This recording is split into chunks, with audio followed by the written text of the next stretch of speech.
Bismillahirrahmanirrahim. Assalamualaikum warahmatullahi wabarakatuh. Kaifa halukum? Bagaimana kabarnya santri solihah? Ustazah doakan santri solihah semuanya selalu dalam keadaan sehat wa'afiyah. Amin. Alhamdulillah, hari ini kita bisa kembali belajar bersama. Waktunya kita untuk belajar Al-Quran Hadis. Materi yang akan kita pelajari hari ini yaitu adab membaca Al-Quran bagian pertama. Sudah siap anak-anak? Insya Allah pasti sudah siap ya.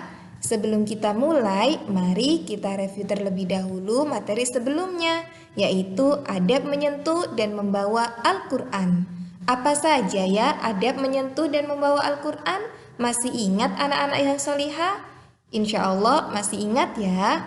Yang pertama, jika kalian ingin menyentuh atau membawa Al-Quran, maka kalian harus dalam keadaan suci atau kalian bisa berwudu terlebih dahulu. Dan yang kedua, tidak membawa Al-Quran ke tempat yang kotor. Ingat ya anak-anak, kalian tidak boleh membawa Al-Quran ke tempat yang kotor, seperti misalnya kamar mandi, toilet, ataupun lainnya. Dan yang terakhir, orang yang terkena najis tidak boleh menyentuh Al-Quran ya. Jadi ketika anak-anak yang solihah terkena najis, jangan menyentuh Al-Quran ya. Sekarang mari kita lanjutkan materi hari ini. Hari ini akan belajar adab membaca Al-Quran. Apa saja ya adab membaca Al-Quran? Ingin tahu anak solihah? Yuk simak baik-baik penjelasan Ustazah. Adab membaca Al-Quran yang pertama yaitu ikhlas. Jadi anak-anak yang solihah, jika kalian ingin membaca Al-Quran, kalian harus ikhlas karena Allah Ta'ala ya. Setiap orang yang membaca Al-Quran dengan ikhlas, maka ia akan mendapatkan pahala dari Allah. Oleh karena itu, ketika kalian ingin membaca Al-Quran, maka kita harus ikhlas karena Allah Ta'ala, bukan mengharapkan pujian dari orang lain. Adab membaca yang kedua yaitu bersiwak. Nah, kalian bisa bersiwak terlebih dahulu sebelum membaca Al-Quran. Bersiwak merupakan salah satu cara untuk menjaga kebersihan mulut selain menggosok gigi ya anak-anak. Dan yang ketiga yaitu berwudu. Jadi anak-anak, sebelum kalian membaca Al-Quran, jangan lupa untuk berwudu terlebih dahulu ya. Agar ketika kalian membaca Al-Quran, kalian sudah dalam keadaan yang suci, sebagaimana ketika kalian akan membawa atau menyentuh Al-Quran. Dan yang keempat, beristi'adah. Tahukah anak-anak yang solihah apa itu beristi'adah? Beristi'adah adalah membaca ta'awud atau membaca A'udzu billahi minasyaitonir rajim, yang artinya saya berlindung kepada Allah dari godaan setan yang terkutuk.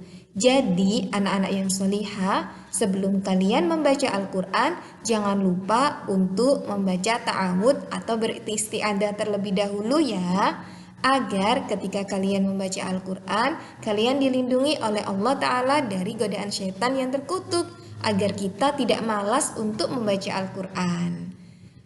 Nah, anak-anak yang solihah, itu tadi adalah sedikit penjelasan tentang adab membaca Al-Quran. Hari ini Ustazah ada tugas ya untuk kalian. Tugasnya yaitu menjawab pertanyaan dari Ustazah.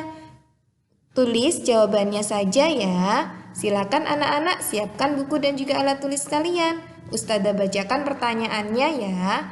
Pertanyaan yang pertama. Al-Quran merupakan pedoman hidup bagi titik-titik. Bagi siapa ya? Pertanyaan kedua. Mempelajari Al-Quran merupakan titik-titik bagi seorang muslim. Nah, ini sudah Ustazah jelaskan pada pertemuan sebelumnya ya. Masih ingat ya anak-anak? Pertanyaan ketiga. Saat menyentuh Al-Quran, kita harus dalam keadaan titik-titik. Pertanyaan keempat. Nah, sebelum membaca Al-Quran, dianjurkan untuk membaca apa ya? Pertanyaan terakhir atau pertanyaan kelima.